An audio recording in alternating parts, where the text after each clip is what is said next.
보는 것의 법칙, 빈익빈 부익부, 마태복음 13장 10절에서 17절 말씀으로 오늘도 하나님을 경험으로 알기 원합니다. 믿음을 지키는 것은요, 끝까지 신앙으로 버티는 것을 말합니다. 뭐라고요? 믿음을 지키는 것은 끝까지 신앙으로 버티는 것을 말하는 거예요. 그러니까 여기서 버티는 것 또한 사람 스스로 할 수 없기 때문에 반드시 성령을 의지해야 한다는 명확한 분명한 그 인식이 필요합니다. 왜냐하면 믿음 또한 하나님으로부터 오기 때문이에요. 그러니까 여기서 말씀하시는 믿음은 세상의 죄로 인한 거짓된 믿음이 아니라 참 믿음을 얘기하는 거예요. 그러니까 참 믿음이 하나님으로부터만이 올 수 있다라는 얘기죠. 즉 죄에서 구원함을 받은 사람에게는 하나님의 영이 그 사람에게 임하면서 동시에 믿음 또한 그 사람에게 임한다는 의미가 되는 거죠. 따라서 하나님의 영, 곧 성령이 그 사람으로 하여금 믿음으로 행할 수 있도록 전적으로 인도해 주시는 거예요. 그 결과로 나타난 것이 바로 영적 분별력인 것입니다. 즉 믿음으로 끝까지 지켜내기 위한 이 신앙 버티기가 가능한 것이 바로 이 영적 분별력이 있기 때문이에요. 따라서 믿음이 시작된 사람이라면 누구나 이 영적 분별력에 대한 관심이 분명히 있어야 됩니다. 그래야지만이 신앙생활에 있어서 그 온전하고 신실함을 유지할 수 있습니다. 즉 영적 분별력은 전적으로 하나님의 은혜로 주어지는 것이구나. 이걸 인정해야 되는 거예요. 그 결과 성령께서 영적인 그 마음을 열어주신다. 즉 그 눈을 뜨게 하신다는 거죠. 그게 바로 영적 분별력이라고 하는 거예요. 신명기 29장 3절에서 6절. 여러분은 그 큰 재앙과 표적과 기적들을 여러분의 눈으로 직접 보았소. 그러나 지금까지 여호와께서는 여러분에게 깨닫는 마음을 주지 않으셨소. 또 보는 눈과 듣는 귀를 열어주지 않으셨소. 여호와께서 여러분을 40년 동안 광야 가운데로 인도하셨소. 그동안 여러분 몸에 걸친 옷과 신발은 닳지 않았소. 여러분은 빵도 먹지 못했고 포도주나 묵은 포도주도 마실 수 없었소. 그것은 주님께서 여러분의 하나님 여호와이심을 깨닫게 하기 위해서였소. 아멘. 오늘 이 말씀에서 보면요, 첫 번째 3절에 눈으로 직접 보았소. 그럼에도 불구하고 깨닫는 마음을 주지 않았고 보는 눈과 듣는 귀를 열어주지 않으셨다. 그 당시에는 아예 하나님께서 눈으로 직접 확인할 수 있는 그런 역사들을 보여주셨다는 거죠. 오늘날 지금 우리가 살아가는데 하늘에서 갑자기 만나가 내려오고 1년 내내 살아가면서 옷이 한 번도 이렇게 때가 묻지 않고 늘 깨끗하고 신발도 더러워지지 않고 이런 현상이 일어난다고 생각해 보세요. 엄청난 그 어떤 느껴지는 그런 뭐 기적적인 그런 느낌들을 생각할 거 아닙니까? 그러나 그런 일들이 지금은 일어나지 않는다는 거죠. 그러나 그 당시에는 하나님께서 마음을 열고 안 열고의 문제가 아니라 직접적으로 다 보여주셨다는 거죠. 그 정도면은 사람들 입장에서는 믿을만 하지 않습니까? 그럼에도 불구하고 그 사람들이 열리지 않았던 것은 바로 영적인 눈과 귀였다는 거죠. 그러시면서 말씀하시는 게 그 40년이라는 세월이 짧지 않습니다. 그 광야 생활을 하면서 먹을 거라든지 이런 부분에 대해서 충분히 그들에게 부족함이 없이 채워졌어요. 그러면 그 사람들 입장에서는 그냥 하나님은 자신들의 삶에 있어서 필요에 대한 것을 채워주시는 분이라고 이해할 수 있었지만 마지막 절에 결정적으로 하나님께서 그렇게 하신 이유가 뭐라고요? 그것은 하나님께서 여러분의 하나님 여호와이심을 깨닫게 하시기 위함이다. 이것이 전적인 하나님의 은혜를 사람들에게 허락하신 명확한 이유 단 한 가지뿐인 거예요.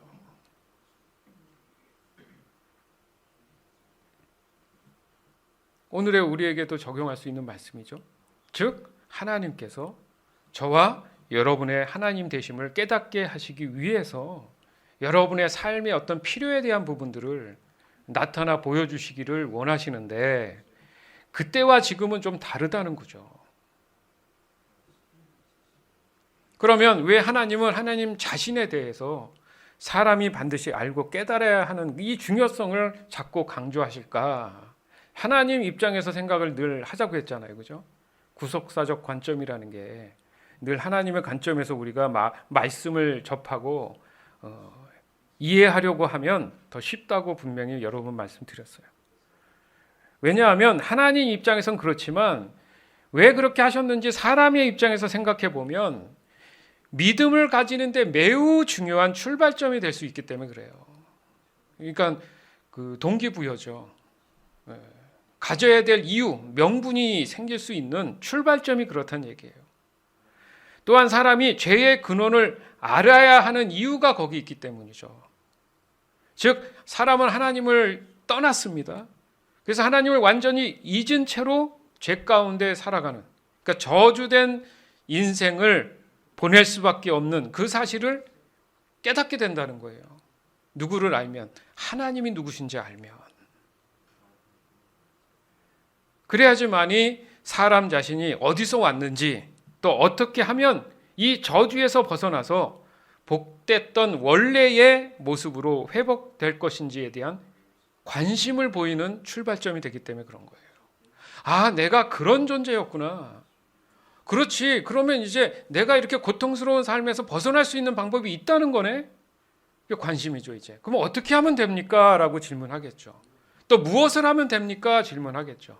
그것을 위해서 하나님이 저와 여러분의 하나님임을 깨닫게 하기 위해서 이 모든 것들이 지금 우리에게 주어져 있었다는 거죠. 아멘. 요한복음 8장 43절에서 47절. 너희가 내 말을 이해하지 못하는 이유가 무엇인지 아느냐? 그것은 너희가 내 말을 알아들을 수 없기 때문이다. 너희는 너희 아버지 마귀에게 속하여 너희 아버지 마귀가 시키는 대로 하기를 원한다. 마귀는 처음부터 살인자였다. 마귀 속에는 진리가 없기 때문에 마귀는 진리 안에 서지 못한다. 마귀는 거짓말쟁이요. 거짓말쟁이의 아버지이므로 그가 거짓말을 할 때에 자신의 말을 하는 것이다. 그러나 나는 너에게 진리를 말한다. 바로 이것이 너희가 나를 믿지 않는 이유이다. 너희 중에 내가 죄인이라고 증명해 보일 수 있는 사람이 있느냐? 그런데 내가 진리를 말하는데도 너희는 왜 나를 믿지 않느냐? 하나님께 속한 사람은 하나님께서 하시는 말씀을 듣는 법이다. 이는 너희가 하나님의 말씀을 듣지 않는 것은 너희가 하나님께 속해 있지 않기 때문이다. 아멘.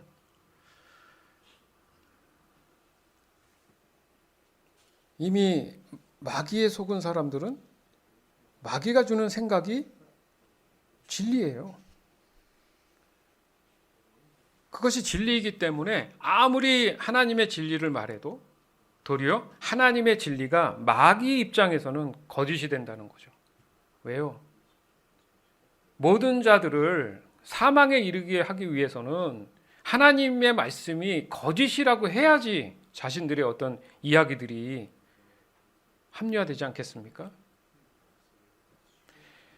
그래서 예수님이 성육신을 하셔서 직접 사람들 앞에 오셨고 그 육성을 그대로 들으면서 하나님에 관한 그 말씀들, 복음을 들으면서도 그것을 도리어 의심한 거예요.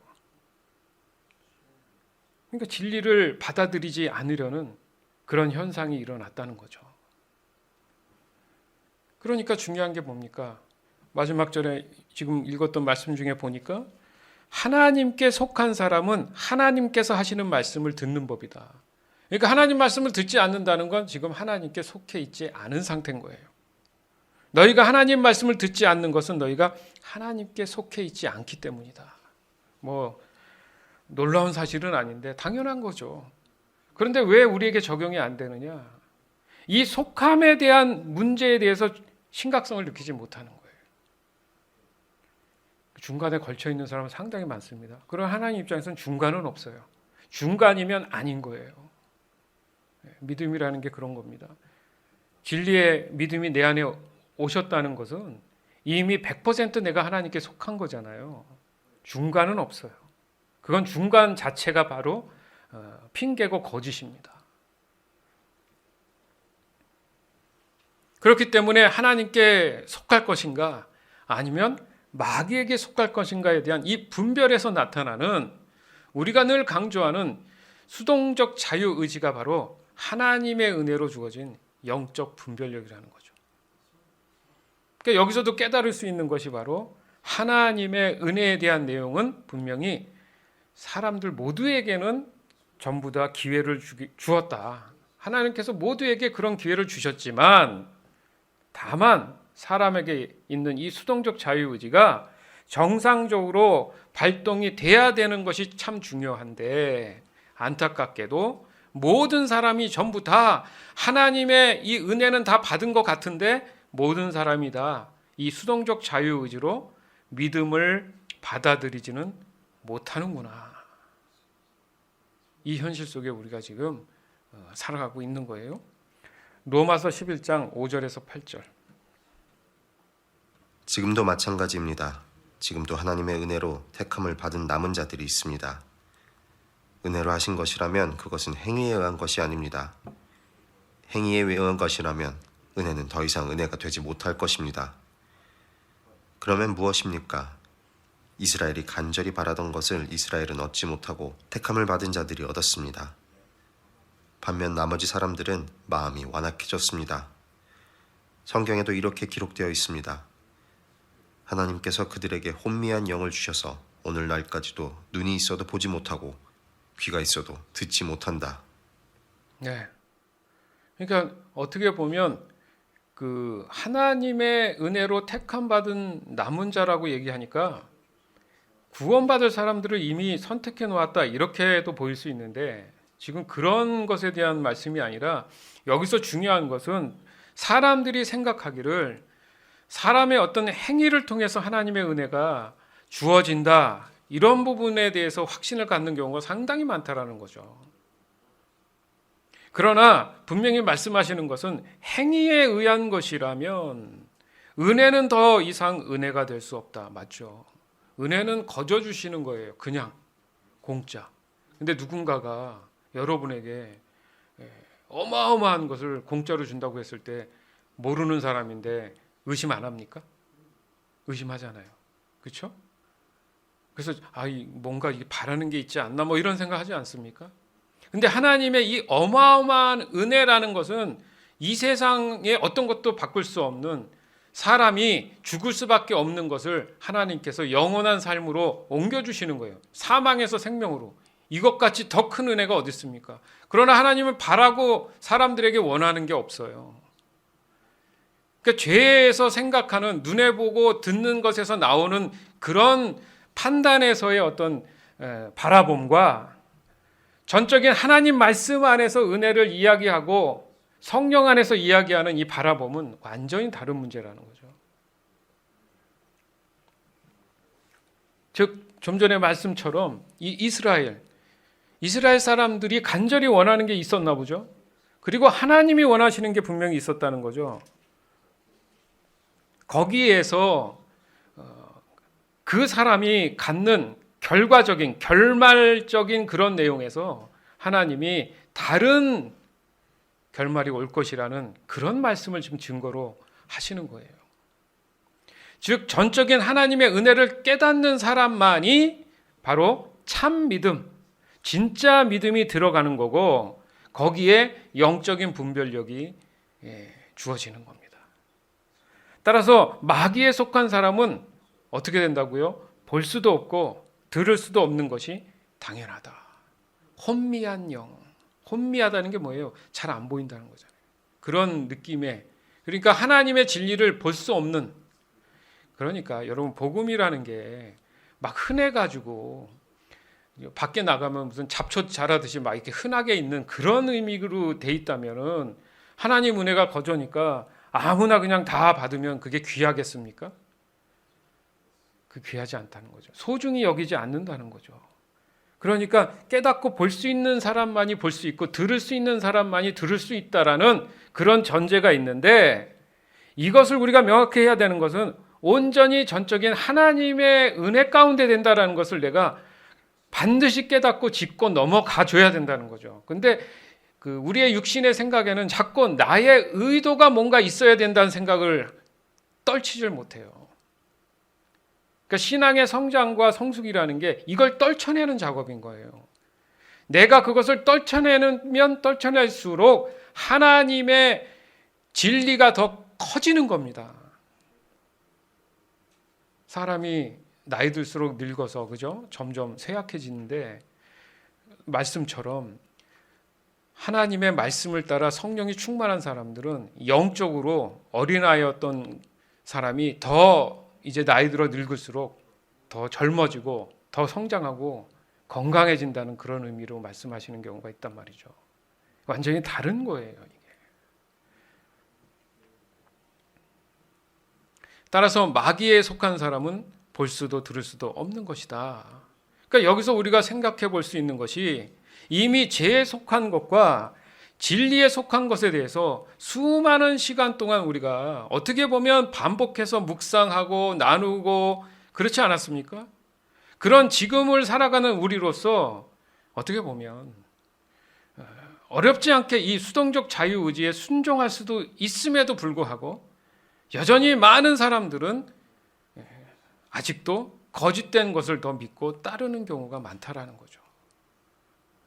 일주일의 삶의 일상이 그렇잖아요. 그 순간순간의 판단과 선택들이 불쑥불쑥 나의 옛 모습들이 드러나지 않겠습니까? 그럴 때마다 내가 온전하게 하나님의 말씀에 순종하며 살아간다는 그 의미에서 누가 그것을 내가 인정함을 받고 또 순종함을 받고 또 그것에 대해서 하나님의 뜻에 따라 내가 따라갈 수 있을까? 그런 고민을 좀 해야 된다는 얘기죠, 사실은. 그런 것에 대한 고민들에 대해서 성령께서 우리에게 영적 분별력으로 인도해 주신다. 어떻게 보면 많이 들었어요. 많이 안단 말이죠. 근데 왜 내 삶에서는 그것이 직접적으로 적용이 되지 않을까? 문제는 교만이에요. 문제는 교만해서 그래요. 왜냐하면 이 교만 자체가 죄에서 온 것이기 때문에 그런 거예요. 무슨 말이냐면 자신을 속이고 거짓으로 자신을 높이려는 이 마귀의 속성, 마귀에 속한 그런 모습이 나에게 아직도 남아있기 때문에 그렇다는 얘기예요. 무언가를 하면 내 의의가 드러나야 되고 인정받아야 되고, 그러면서 슬그머니 마음 안에 잘했다 잘했다, 그래 네가 한 거야. 하나님 입장에서 모를까요? 했죠. 노력했죠. 그러나 다 하나님의 은혜 가운데 내가 하나님을 알므로 인해서 이것을 순종할 수 있었습니다 라고 고백하는 게 얼마나 성숙한 모습이겠냐 이거예요. 그렇게 성숙하기 위해서 늘 우리는 하나님을 인정해야 된다. 그 말씀을 지금 반복해서 하고 있는 겁니다. 베드로전서 5장 5절에서 8절. 젊은이들은 웃 어른께 순종하며 겸손하십시오. 하나님은 교만한 사람을 물리치시고 겸손한 사람에게 은혜를 베푸십니다. 그러므로 하나님의 전능하신 손 아래 자신을 낮추십시오. 그러면 하나님께서 때가 이를 때에 여러분을 높이실 것입니다. 모든 걱정과 근심을 하나님께 맡기십시오. 하나님께서 여러분을 돌보시고 계십니다. 마음을 강하게 하고 늘 주의하십시오. 원수 마귀가 배고파 으르렁거리는 사자처럼 먹이를 찾아 돌아다니고 있습니다. 아멘. 여기 7절에 보면 그래요. 하나님께서 여러분을 돌보시고 계십니다. 현재형이에요. 그런데 앞 문장을 보니까 모든 걱정 근심을 하나님께 맡기세요. 그러니까 거꾸로 얘기하면 오늘도 이 시간 순간순간 하나님의 돌보심이 분명히 있음에도 불구하고 걱정 근심을 하고 있구나. 그러니까 뭘 놓친 거죠? 이 사람이 하나님의 함께함을 지금 놓쳤단 말이죠. 하나님을 지금 인식하는 걸 놓쳤어요. 왜 그렇게 됐대요? 교만해져서. 교만해져서 눈이 가려져서. 그러면서 하시는 얘기가 마음을 강하게 하고 늘 주의하세요. 왜 그렇습니까? 또다시 원수 마귀가 마치 사자처럼 먹이를 찾는 그런 모습으로 돌아다니고 있다. 여러분, 동물의 왕국 이런 거 보면 그 사자가 매일 사냥하는 게 아닙니다. 일주일에 한 번, 2주에 한 번 할 수도 있어요. 하루 종일 이제 며칠을 이제 뭐 소라든지 이런 걸 한 마리 잡아먹고 그걸 소화시키는 시간이 있어요. 그럼 어느 순간 되면 이제 배고플 거 아닙니까? 그럼 사냥을 나가면 한 번 타겟이 되는 앞에 사냥감이 있으면 절대 놓지 않아요. 끝까지 물어뜯어서. 왜요? 사자 입장에서는 배고프니까 목숨 걸고 사냥을 하는 겁니다. 그런 비유로 지금 사자처럼 먹이를 찾고 있다는 거, 한 번 물면 놓지 않겠다는 뜻이에요. 무섭지 않습니까? 하나님을 믿는 하나님의 자녀가 먹잇감이에요. 누구 입장에서? 마귀 입장에서. 그러니까 사람이 자신의 정체성을 깨닫는 게 결국 하나님을 인정하게 되었다는 얘기예요. 뭐라고요? 내가 누군지 깨닫는 게 뭐라고요? 하나님을 알게 된 거와 똑같습니다.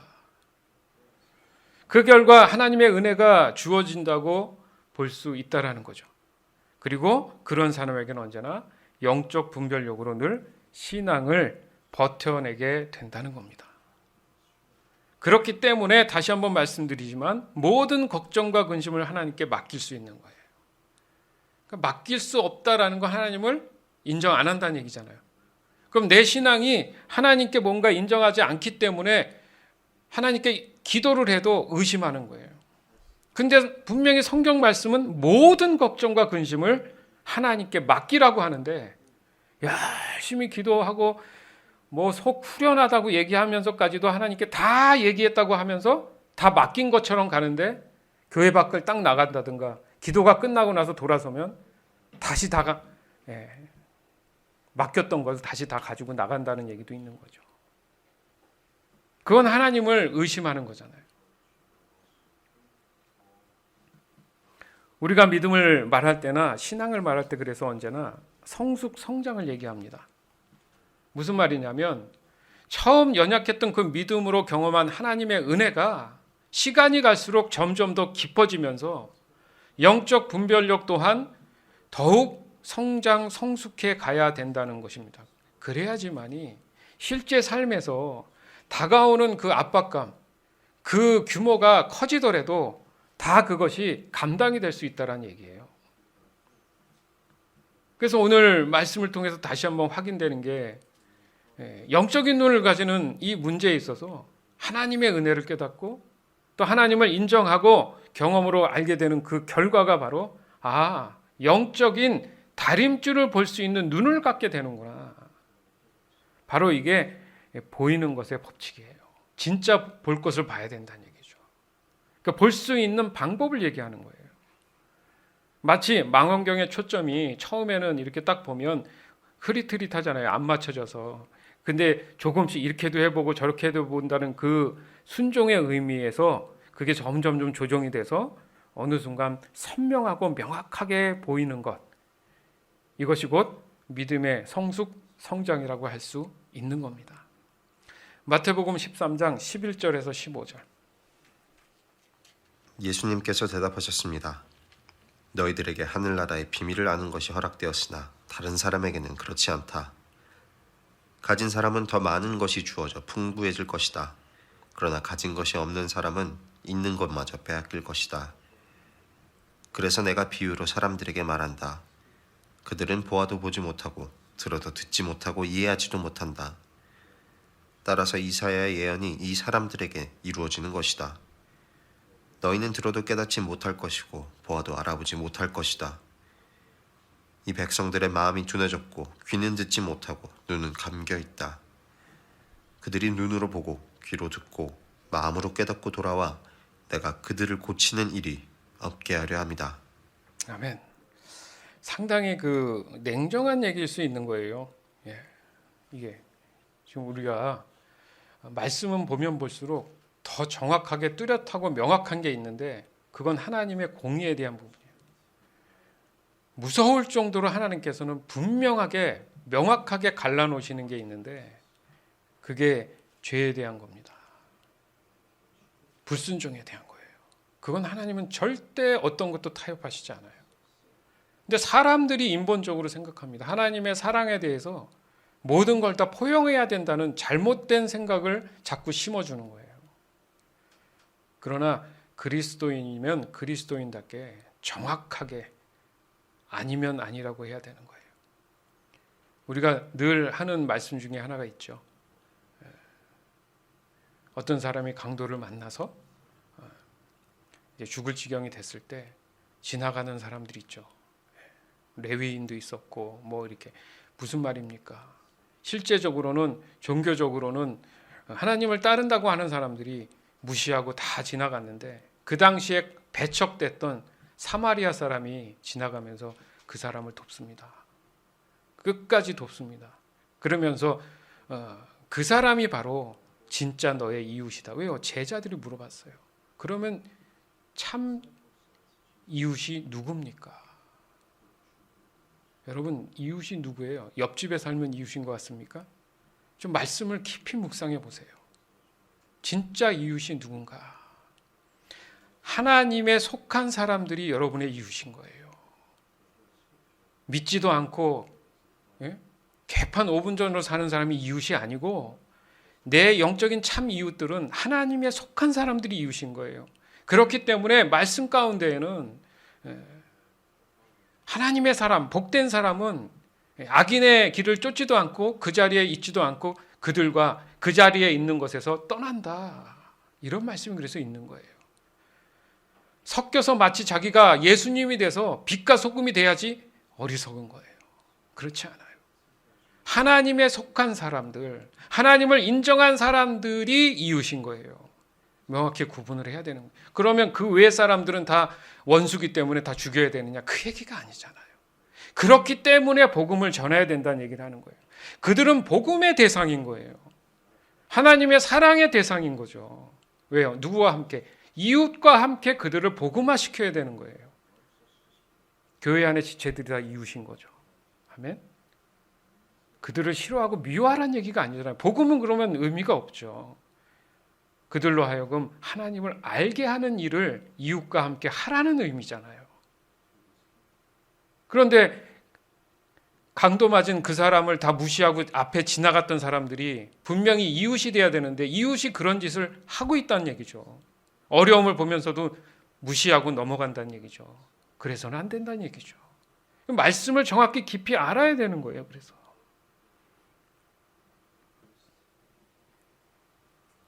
따라서 수동적 자유의지는 온전한 순종을 말하는 거예요.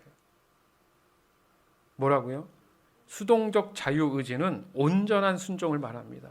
뭐 오늘날까지 수많은 세월 동안 사람의 자유의지가 이래서 뭐 어떤 신학적인 뭐 해석이 나오고 뭐 이렇게 나오고 막 수많은 얘기가 있었는데 여러분 아십니까? 여전히 그것에 대한 명확한 답이 없는 게 이 사람은 저렇게 하고 저 사람은 저렇게 내가 맞다 너가 맞다 이러고 있어요.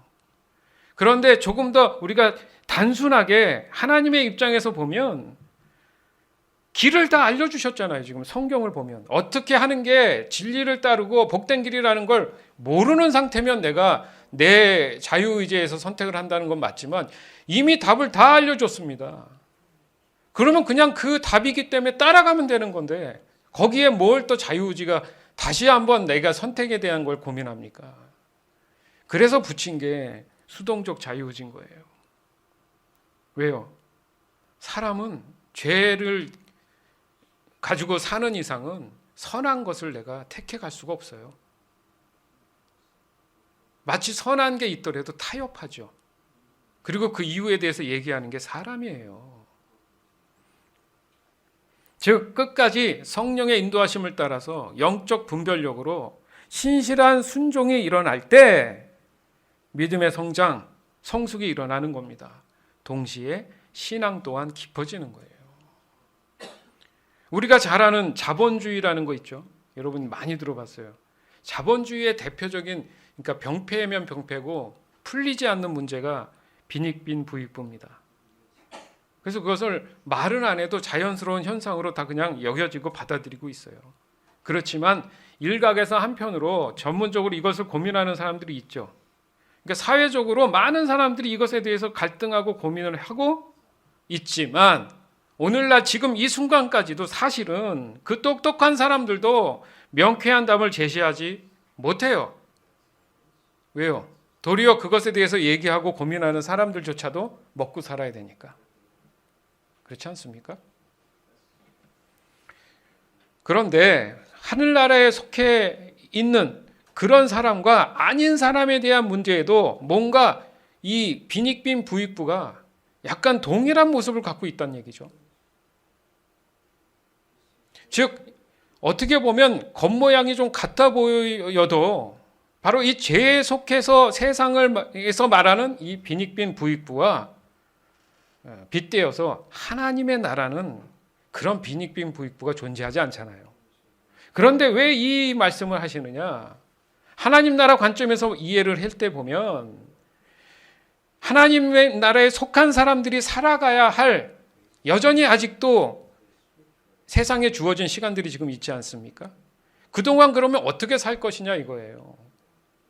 그랬을 때 더 깊은 그런 믿음과 또 성숙을 위한 그런 신앙의 영적인 분별력을 갖고 살아가야 된다는 그런 의미, 이것이 보이는 것에 대한 법칙의 의미로 하나님께서 오늘 말씀을 우리에게 주신 겁니다. 즉 하나님의 은혜를 더욱 찾는 사람은 그 사람에게 더욱 하나님의 은혜가 명확하게 확인되면서 하나님을 더 깊이 알아가게 된다, 이 의미인 거예요. 그러니까 어떻게 보면 하늘나라를 준비하는 거죠. 그러나 그 신앙생활이 게으르거나 신실하지 못하면 있는 믿음도 어떻게 된다고요? 빼앗긴다. 분명히 말씀하시잖아요. 빼앗긴다. 그러니까 빼앗기면 끝인데 정말 깊은 믿음 안에 있는 사람에게 그 빼앗긴 믿음을 더 준다. 그런 의미가 되잖아요.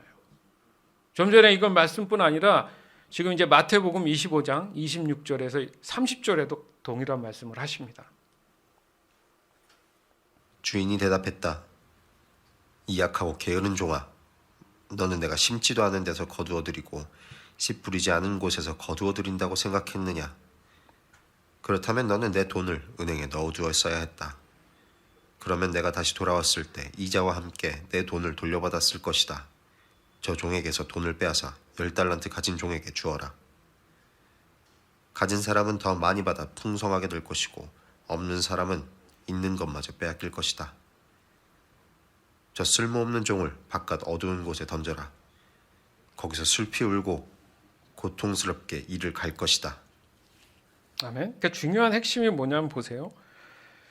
종이잖아요. 지금 비유하실 때 여기 보면 주인과 종의 관계에 지금 있단 말이에요. 그러니까 모르는 사람에게 갑자기 달란트를 준 게 아니고 이미 주인에게 속한 사람에게 준 거잖아요.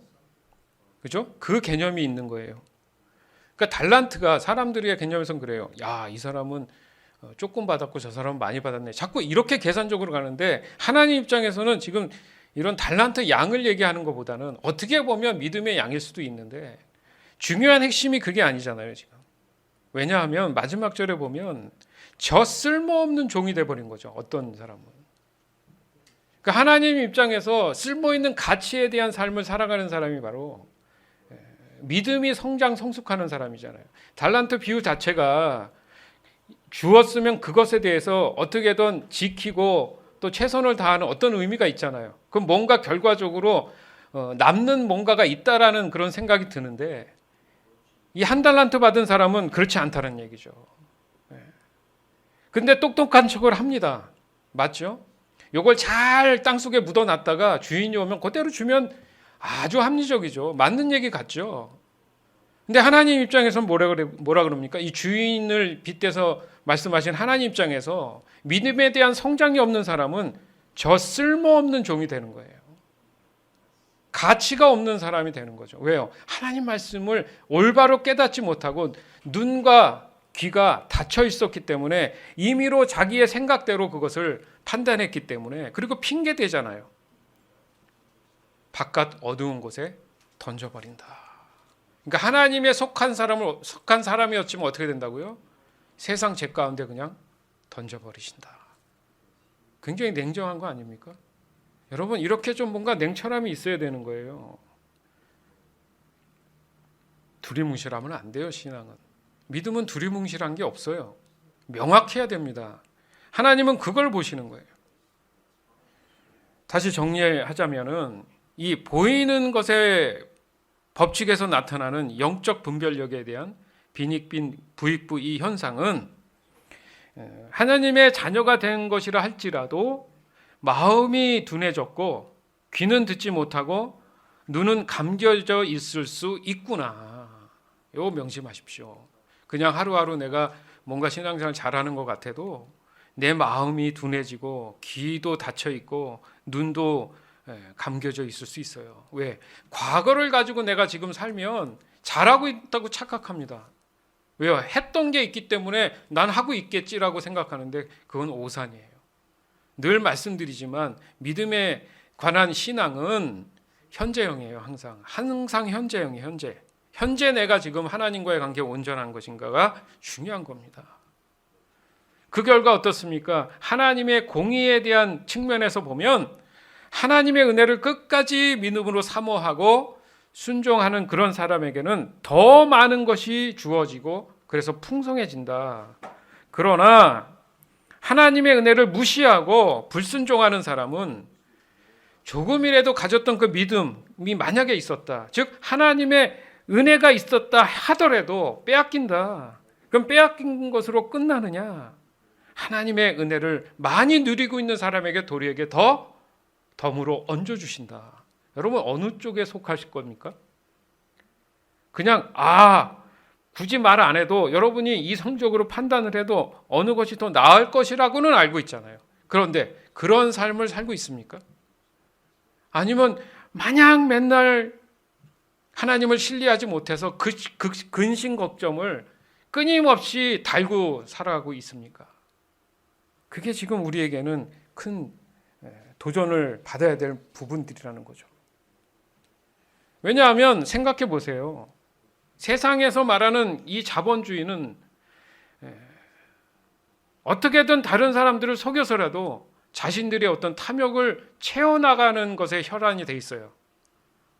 그렇지 않습니까? 그래 놓고 품격이니 품위를 누리니 그런 겉모양만 화려한 것이 사람들 입장에서 뭔가 격을 갖춘다는 아주 잘못된 생각을 하고 있지 않습니까? 그러나 하나님의 은혜를 누리기 위한 그런 순전한 갈망은 상당히, 아니요, 아예 없을 수도 있죠. 그 부족함을 가지고 살아가는 게 죄된 세상의 현실이라는 거예요. 그 말씀 때문에 하신 말씀이 있어요. 마태복음 5장 3절. 마음이 가난한 사람은 복이 있다. 하늘나라가 그들의 것이다. 아멘. 세상은 많이 가져야 뭔가 누릴 수 있고 할 수 있다고 한다면 가난한 사람입니까? 그런데 도리어 하늘나라가 그들의 것이라고 하나님께서 허락하시는 사람의 대상이 마음이 가난한 사람이에요. 좀 이상하지 않습니까? 그러면 착하게 살면 됩니까? 그런 단순한 문제가 아니에요.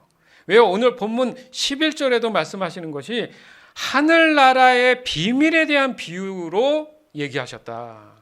하늘나라의 비밀. 하늘나라를 마치 소유한 사람이 어떻게 해야 될지에 대한 법칙. 거기에는 분명히 빈익빈 부익부가 존재한다는 거죠. 즉 마음이 가난하다는 것은 하나님을 더욱 알아가기 위한 그런 믿음과 신앙의 성장을 말하는 거예요. 그 마음을 지키는 일. 왜요? 아직은 우리가 하늘나라 갈 때가 아니잖아요. 예수님이 재림하셔야 되니까.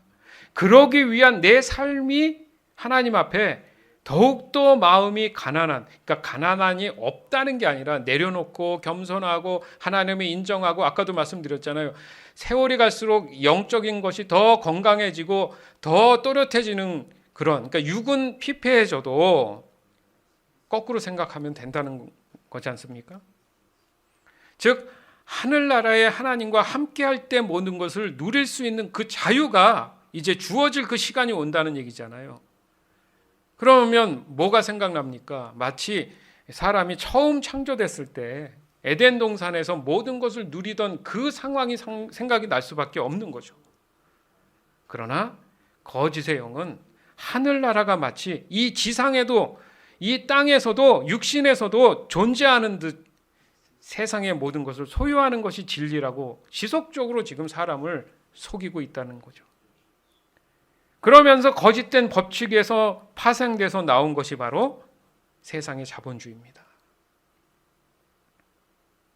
이 거짓된 빈익빈 부익부를 만들어서 사람들로 하여금 구원받지 못하도록 하고 있는 거예요. 더 집착하게 하는 거죠. 그러니까 세상을 떠나는 걸 괴로워하고 싫어하는 거예요. 주 안에서 사랑하는 여러분, 우리가 늘 강조하는 게 하나님은 거룩하십니다. 즉 하나님은 죄와 완전히 구별된 분이시잖아요. 반면에 죄로 인한 사람은 세상에 속한 상태잖아요. 그러나 하나님의 전적인 은혜로 사람을 어떻게 하신다고요? 구원하시고자 작정하셨습니다. 이를 위해서 세상 죄와 구별된 삶을 살아가도록 사람에게 하나님의 은혜로 허락된 것이 바로 영적 분별력이에요. 이거 없이 우리는 살아갈 수 없어요. 내가 선한 것을 스스로 만들어낼 수 없다니까요, 여러분. 인정합시다. 그래서 성령을 의지하는 거예요. 따라서 하나님을 알고 믿음으로 구원받은 사람은 하나님께 속한 사람이 되는 것이다. 중요한 얘기입니다. 저와 여러분은 하나님께 속한 사람들입니다. 아멘. 그러면 속한 사람답게 사는 것이 무엇인지를 더 명확하게 깨닫고 살아가는 게 더 유리하지 않겠습니까? 그 결과 참 진리를 만나게 된 것이고 그 진리를 따라 살아가게 된 것이다. 그리고 세상에서 허락된 시간만큼 그 진리에 순종하기 위한 방법으로 성령이 주시는 영적 분별력을 가지고 살아가게 되는 것입니다. 그리고 여기서 중요한 것이 바로 처음 믿음과 신앙이 성숙성장하지 못하고 멈추거나 게을러지게 되면 그 사람에게 있는 하나님의 은혜 또한 빼앗길 수 있다는 사실, 여러분 얼마나 손해입니까? 빼앗겨서는 안 되죠. 따라서 믿음을 지키는 것은 끝까지 신앙으로 버티는 것이다. 이것을 위한 신실한 무기가 바로 성령이 주시는 영적 분별력이다. 오늘 함께 꼭 명심합시다. 하나님의 공의로 하나님의 은혜를 끝까지 믿음으로 사모하고 순종하는 사람에게는 더 많은 것이 주어지고 그래서 풍성해질 것입니다. 그러나 하나님의 은혜를 무시하고 불순종하는 사람은, 즉 하나님을 신뢰하지 못하고 늘 걱정 근심하는 사람은 있는 하나님의 은혜마저 빼앗기게 될 것이고 도리어 그것이 하나님의 은혜를 많이 누리고 있는 사람에게 더해지게 될 것입니다.